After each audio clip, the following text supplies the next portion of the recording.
Loué soit Jésus-Christ qui nous a fait le don de la vie. Sa grâce et sa paix soient avec vous.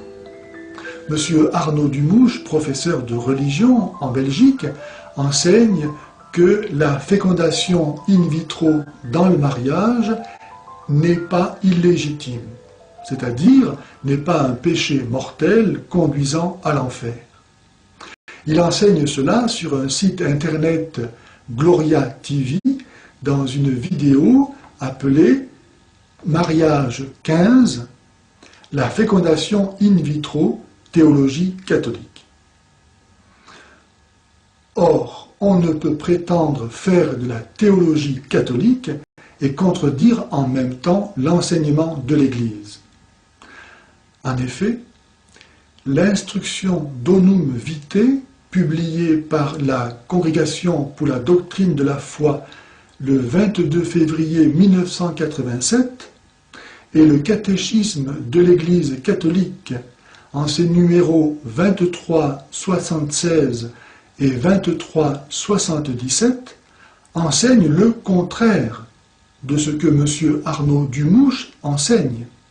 Les raisons sur lesquelles s'appuie l'Église pour condamner la fécondation in vitro sont les suivantes. La dignité de la procréation humaine demande que l'enfant soit le fruit de l'union conjugale et non d'une technique humaine. La dignité de l'acte conjugal, expression de l'union des époux, de l'unité de leur amour, exclut la participation d'un tiers.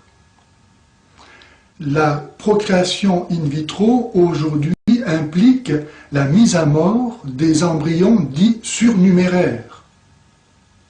La masturbation est un acte gravement et intrinsèquement désordonné.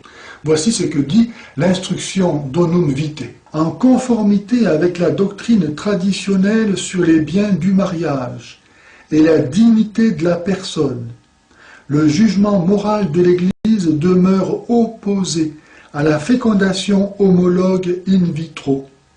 Celle-ci est en elle-même illicite et opposée à la dignité de la procréation et de l'union conjugale, même quand tout est mis en œuvre pour éviter la mort de l'embryon. Pour toutes ces raisons, l'insémination artificielle homologue dans le cadre du mariage ne peut pas être admise, ce qui ne condamne pas évidemment les traitements médicaux de l'infertilité. La fécondation in vitro entre mari et femme est donc un péché grave conduisant certainement à l'enfer, aussi vrai qu'un enfant n'est ni un droit ni un dû, mais un don sacré de Dieu. J'avertis donc M. Arnaud Dumouche du devoir grave pesant sur lui de réparer le péché de scandale causé par son enseignement par une nouvelle vidéo enseignant cette fois-ci celui de l'Église.